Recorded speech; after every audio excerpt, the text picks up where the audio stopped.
On this Wednesday night, Ukraine's president shamed the UN Security Council. It is precisely inequality that renders the UN ineffective. What Volodymyr Zelenskyy called Russia and what he's urging the UN to do.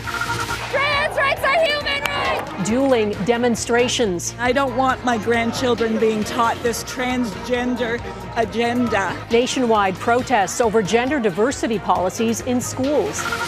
Deepening diplomatic dispute, India's influence, and a new warning about Canada. Plus, pride and prestige for a picturesque place. Why a Quebec island has been declared a UNESCO World Heritage Site.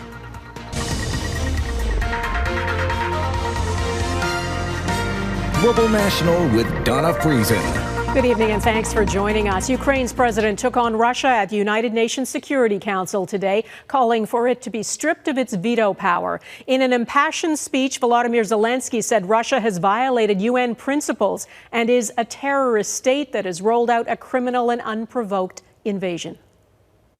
574 days of the full-fledged Russian aggression means 574 reasons for changes in this chamber.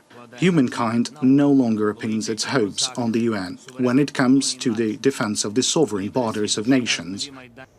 Russia, as one of the 5 permanent members of the Security Council, has veto power and has used it to reject any resolutions that condemn Moscow. Prime Minister Justin Trudeau is also at the UN today, part of a tense session ahead of Zelenskyy's planned visit to Ottawa on Friday. Mackenzie Gray has our top story tonight. Arriving to fight for his country's survival, Ukrainian President Volodymyr Zelenskyy was set to speak at a special UN Security Council meeting.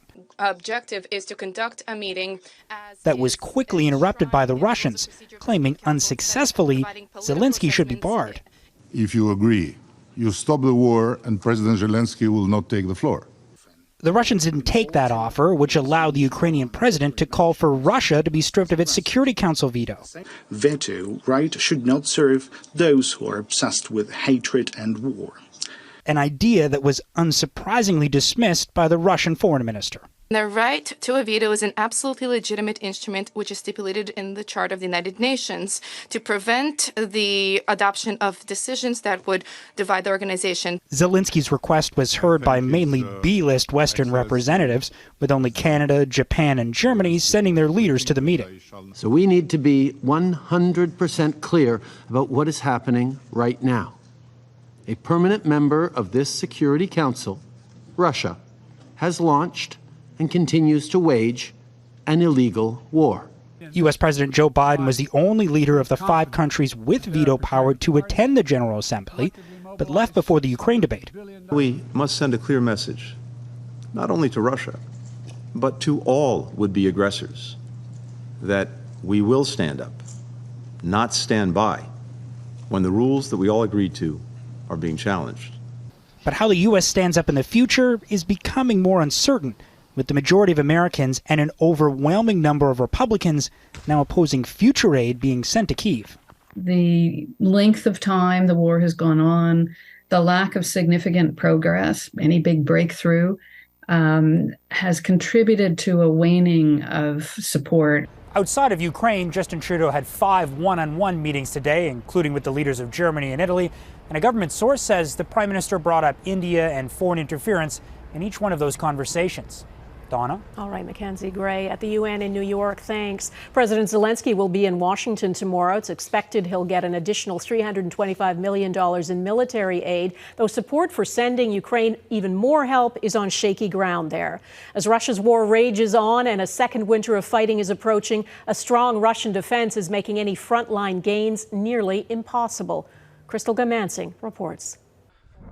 Apocalyptic battle scenes are front and center in eastern Ukraine near Bakhmut. Ukraine is trying to reclaim land from Russian forces, but it is a monumental task. Letting the war drag on is a huge mistake. U.S. businessman and philanthropist Howard Buffett has spent millions helping injured Ukrainian soldiers, but fears the West has war fatigue. Allies know it and are trying to combat it. Ukraine has not asked any other country to fight for them. All they are asking for is help. Help long-term is reaffirmed by those supporting Ukraine, including Canada. Before attending a meeting in Germany, Defense Minister Bill Blair met with Canadian Armed Forces members training Ukrainians in the UK. Blair says Canadians understand what is at stake and that Canada has more to offer. Much more work needs to be done, and those announcements will be coming in the coming weeks.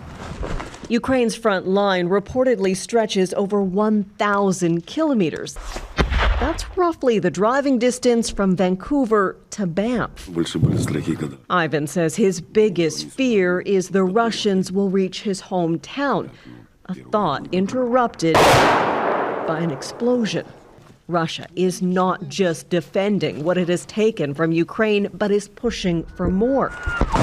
Military experts say strikes on enemy supply chains can be useful to buy time and disrupt strategic plans. An oil depot in Sochi was hit by a drone strike early Wednesday, the latest Russian site to be targeted. Ukraine has not claimed responsibility. Crystal Goomansingh, Global News, London. The British Prime Minister is walking back on some key promises on climate policy, saying British consumers are not ready to bear the costs attached to them. I'm confident that we can adopt a more pragmatic, proportionate and realistic approach to meeting net zero that eases the burdens on working people. Rishi Sunak is rolling back climate measures. He's deferring a ban on the sale of new gas and diesel cars from 2030 to 2035, delaying the phasing out of gas boilers in homes. Energy efficiency targets for landlords will also be scrapped, along with planned insulation requirements for homeowners. Sunak insists the UK's net zero target of 2050 will still be reached, but the move has been met with despair by climate scientists and environmental experts who say it will cost consumers more in the long run. Relations between India and Canada have hit a new low. India has now issued a travel advisory for Canada. It warns Indian nationals of what it calls growing anti-India activities and politically condoned hate crimes and criminal violence in Canada. It's all part of the Indian government's angry response to Prime Minister Justin Trudeau's allegation India may be behind the killing of a Sikh leader in BC. Touria Izri reports on the worsening diplomatic relationship. India is warning its citizens Canada could be a dangerous place. A threat assessment the Canadian government strongly disagrees with. People can read into that what they want. Canada's a safe country. Other MPs were more blunt. Sounds like a joke. India's Ministry of External Affairs issued a travel advisory for Indian nationals in Canada because of what it calls an anti-India agenda. Given the deteriorating security environment in Canada, Indian students in particular are advised to exercise extreme caution. I know a couple of family members checked in, but aside from that, there's nothing. But I haven't seen any hate crimes since this situation unfolded. Today I'm rising. On Monday, Prime Minister Justin Trudeau linked Indian agents to the assassination of Canadian citizen and Sikh leader Hardeep Singh Nijjar. Since then, both countries have kicked out diplomats. And now Delhi is urging caution on Canadian campuses. Last year, Canada issued just shy of 226,000 visas to Indian students, more than any other country, accounting for 41% of study permits. It's somewhat symbolic, but it's also, I would argue, an attempt at using what India understands to be a huge instrument of economic leverage. In a deepening diplomatic dispute, Trudeau insists Canada has credible intelligence India may be behind the killing. The opposition wants proof. The Canadian government must share the evidence that they have. National security experts say that might compromise the murder investigation. For the Prime Minister himself to stand up on the opening of a session of Parliament, that shows that the government has a high degree of confidence.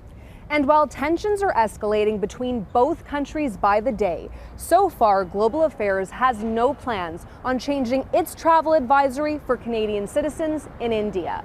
Donna? Okay, Touria Izri in Ottawa, thanks. A series of organized protests across Canada today targeted sex education in schools and the rights of queer and trans children. The organizers claim so-called gender ideology is being taught in schools and that children are being indoctrinated and sexualized. Counter-protesters pushed back against that, saying the group is trying to roll back the clock on human rights and is fostering regressive policies that will lead to hatred and violence against queer and trans people. Politicians are pushing back too. BC's Premier tweeting, "There is no room for hate in BC schools," and that school must be a place where all students, staff and families belong and feel safe and where respect is shown for each other's differences. Prime Minister Justin Trudeau tweeting, "Transphobia, homophobia and biphobia have no place in this country. We strongly condemn this hate and its manifestations." David Baxter is in Ottawa, where protesters turned up on Parliament Hill. David, what happened there? Well, Donna, over 1,000 protesters and counter-protesters came out to Parliament today. It all started with what people are calling the 1 Million March for Children. Now, these are people saying that they're standing up against gender ideology indoctrination in kids. Well, that's what they are calling it. And the counter-protesters came up to say they're here to stand up for trans kids. Eventually, it led to about a 90-minute standoff with police separating the two sides as they hurled conflicting chants at each other. Take a listen.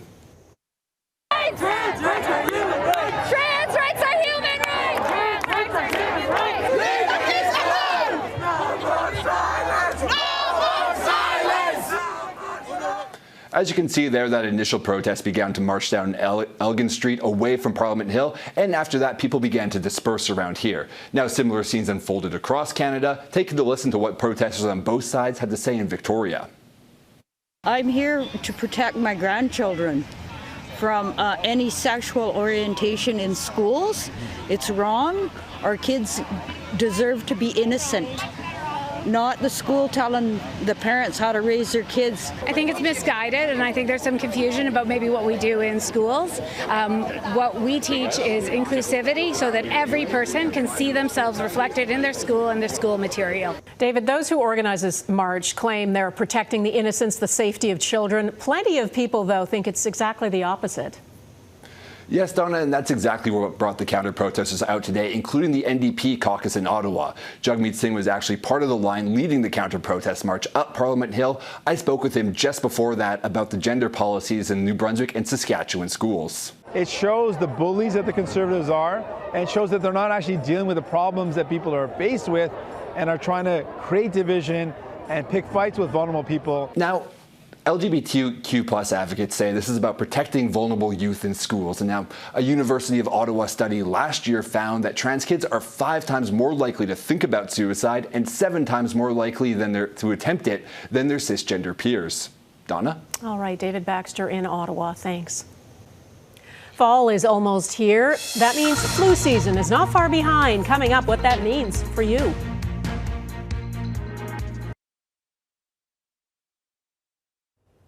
There's more fallout tonight from the controversial Green Belt land swap in Ontario. A second cabinet minister in Premier Doug Ford's government has resigned. Khalid Rashid, the Minister of Public and Business Service Delivery, is leaving both cabinet and caucus. During the Integrity Commissioner's Green Belt land swap investigation, Rashid was asked about a 2020 trip to Las Vegas with the Premier's then principal secretary and a prominent land developer. All three told the Commissioner they went on separate trips. But CTV News reported they stayed in the same hotel and got massages at the same time. Earlier this month, Ontario's housing minister also resigned from cabinet over the plan to remove land from the protected Greenbelt around Toronto so developers can build housing. Cold and flu season is on the horizon, along with a new subvariant of COVID-19 detected in Canada in August. It has health experts worried Canada's healthcare system could be overloaded like last year. Catherine Ward explains what you can do to prepare. Flu season begins in April in Australia and gives Canadians a glimpse into the future, so doctors watch that data closely.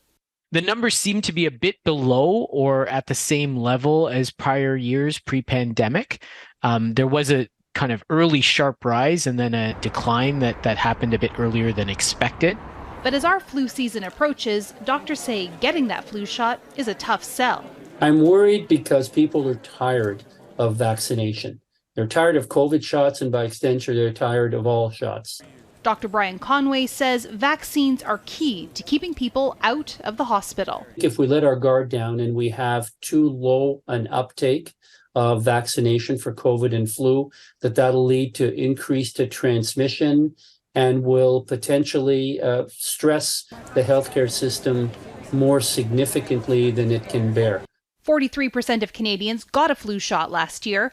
74% of seniors were vaccinated, but that falls short of the 80% coverage goal. 21% of those who didn't get a shot said they just didn't get around to it. Making time is critical, especially for children under 2 and those who are immunocompromised, says pediatric specialist Dr. Jesse Pappenberg. Roughly 15 to 20% of children who get admitted actually require ICU care. So they are critically ill and require some sort of ventilatory support or other assistance in terms of maintaining their vitals. And doctors say while you're rolling up one sleeve, you might roll up the other and get an updated COVID-19 shot at the same time. It's important that we take the opportunities when one vaccine is being administered to make sure people are up to date. Let's just one and done. Go get your vaccine and maybe be part of the solution. Catherine Ward, Global News, Toronto. Still ahead, why Five Eyes countries may be biting their tongues on Canada's diplomatic clash with India.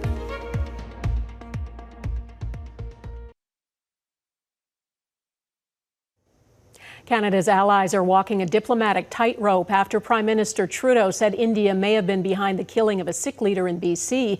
The US, UK, and Australia all expressed deep concern and said those responsible should be held accountable, but they stopped short of publicly condemning Prime Minister Narendra Modi's government for its alleged role in the killing. Modi is not only extremely popular at home, he leads a country that's grown increasingly powerful. Eric Sorensen looks at where that leaves Canada.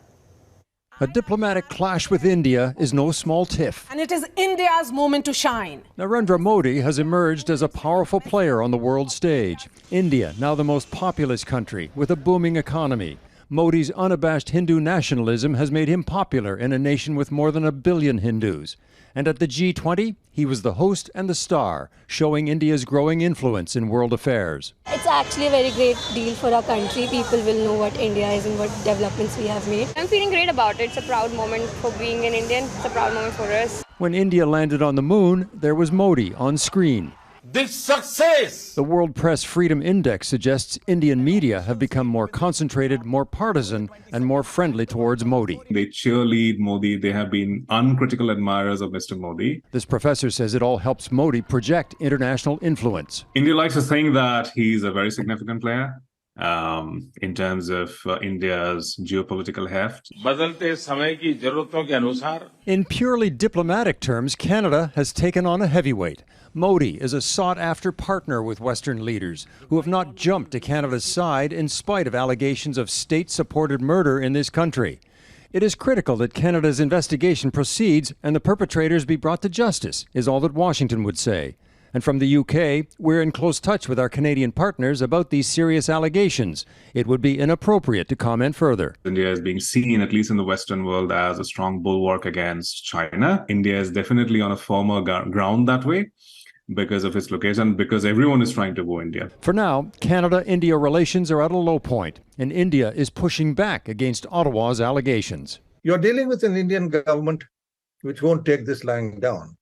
So I don't know what happened in the case, in this particular case, but we certainly take a very strong view. And until there's more evidence that India was behind the murder of a Canadian citizen, it is Justin Trudeau and not Narendra Modi who seems more diplomatically isolated.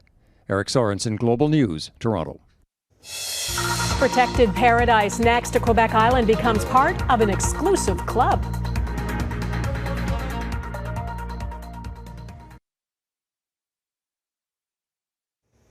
A Canadian island has a new badge of honor. It is now a UNESCO World Heritage Site. Quebec's Anticosti Island lies in the middle of the Gulf of St. Lawrence. It's larger than Prince Edward Island and has more than 550 kilometers of pristine coastline. Its spectacular, unspoiled landscape has an abundance of wildlife, deep canyons, and stunning waterfalls. But perhaps the most important treasure is its exceptional preservation of fossils. Dan Spector reports. It's 8,000 square kilometers of unspoiled natural splendor at the mouth of the St. Lawrence. If Quebec's Anticosti Island was relatively unknown up till now, it's just made a grand entrance to the world stage after a highly anticipated decision on the other side of the globe. Adopted. Congratulations to Canada. That was the moment Anticosti Island was named a UNESCO World Heritage Site. Local politician Meggy Richard was in Riyadh, Saudi Arabia for the announcement. It was such a special moment. I was thinking about the people on Anticosti Island. And at a watch party in the island's only town, total elation. Moment de fierté immense. It was a moment of immense pride, says Anticosti's mayor, citing the 8 years of work it took for the tiny community of just 200 people to reach this point. The island's stunning scenery will take your breath away. But it's not the beauty that made it Canada's 22nd UNESCO World Heritage Site, it's what's in the ground. The state of preservation of the fossil are exceptional and enable world-class scientific work. André Desrochers was the scientific director of the bid and has studied the island since 1977. He and UNESCO say it possesses the world's best preserved paleontological record of the first mass extinction of animal life around 440 million years ago. Probably the most complete fossil record of marine life from this period. Desrochers says the new designation will spark a wave of interest from the scientific community. The island is expecting an influx of tourists too. Anticosti only has room for about 50 visitors at a time right now. We have a lot of work to do. More roads and infrastructure are on the way, so this now world-renowned island can be put on full display. Dan Spector, Global News, Montreal. Looks stunning, and that is Global National for this Wednesday. I'm Donna Friesen. Tonight's Your Canada is the Magdalen Islands. They're part of the province of Quebec, but are actually geographically closer to Newfoundland. Thanks for watching. Farah Nasser will be at the Anchor Desk tomorrow, and I will see you again on Friday. Bye-bye.